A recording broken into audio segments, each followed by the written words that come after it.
we talk about San Francisco in the context of being the AI city. It's having a positive impact. Yeah. But we don't talk about San Francisco as the crypto city. Yeah. Is that something you recognize?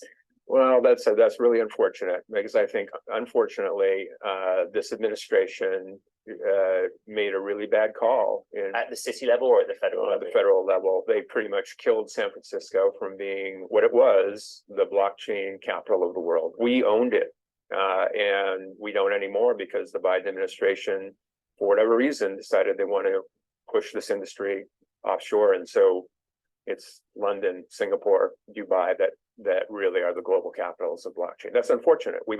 Maybe our vacancy rate would be half of what it is here in San Francisco. It's 30%. It might have been 15% if we still were the global blockchain capital of the world. So that was a missed opportunity. It's really unfortunate. It hurt the city. The latest with Ripple Labs action at the federal level is that you have objected to the SEC's request to appeal the original court ruling, which was a positive for Ripple in the sense that it found the cryptocurrency XRP was not a security when it was sold to the public. Could you just explain what the latest is with that legal dispute? Well, I think the bottom line is the SEC lost on everything that was important to them and important in regulation of the industry. The case still continues.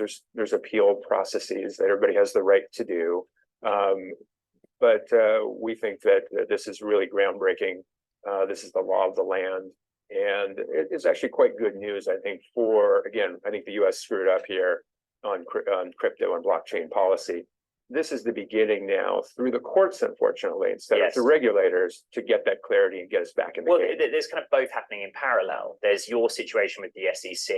Think about the applications pending for Bitcoin spot ETF. Gary Gensler and the SEC have both decisions to make on applications and fights that they are not willing to pick. How has that reflected on Gary Gensler, to your mind, as lead of that? Well, you bring up a great point. You saw in the latest the challenge on the ETF, the Bitcoin ETF. Again, SEC lost, but not only that, the judge really admonished the SEC, really called them out in a way that you don't really see very often.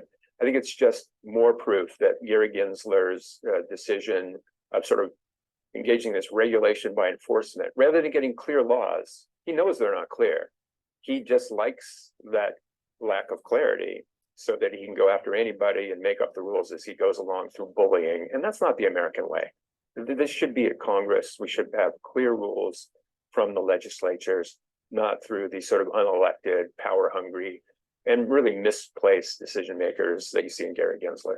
Hey, everybody. It's Eddie from Tokyo. This is your cryptocurrency update from Japan, and you're looking at some old vintage film from San Francisco in 1906. And in the intro, that was the Ripple chairman, Chris Larsen. And the fact that San Francisco has lost its global position in blockchain makes me sad, as I grew up in the Bay Area and experienced firsthand the positive impact from being a leader. The APAX XRPL Dev Summit in the Netherlands has just begun to live stream. So I need to...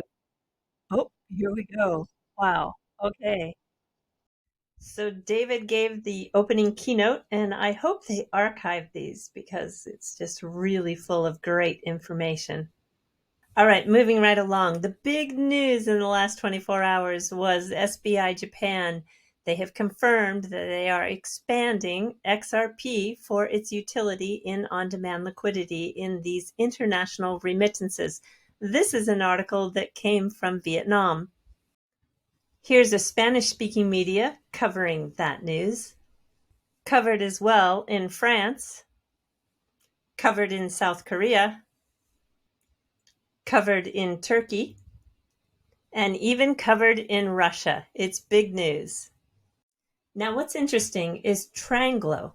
This connection right here is what has been added. SBI had its SBI Remit previously running, as you can see, through coins.ph into the Philippines. They announced that ODL last year, but now they're using the company Tranglo, which Ripple has a 40% stake in, and they've added 2 more countries, Vietnam and Indonesia. Using Tranglo really cuts the cost. You can see the advantage that the ODL has by facilitating it more in-house. SBI also said that they're going to expand further from here. I want you to listen now to a portion of a video that came from Mickey B. Fresh. He uploaded about 35 minutes ago. He has, with Dark Horse, discovered this connection with what's called Prisma. XRP liquidity has always been a problem, and there is a new technology that they've built called Prisma, and it is really going to change things when it comes to ODL. Mickey B. Fresh and I are also going to collaborate this week, and we're going to take that conversation and narrative that has been through the community as of late about XRP being a world's reserve currency. You don't want to miss what Mickey has found. All right, everybody, until next time, do take care. Sayonara for now. Bye-bye.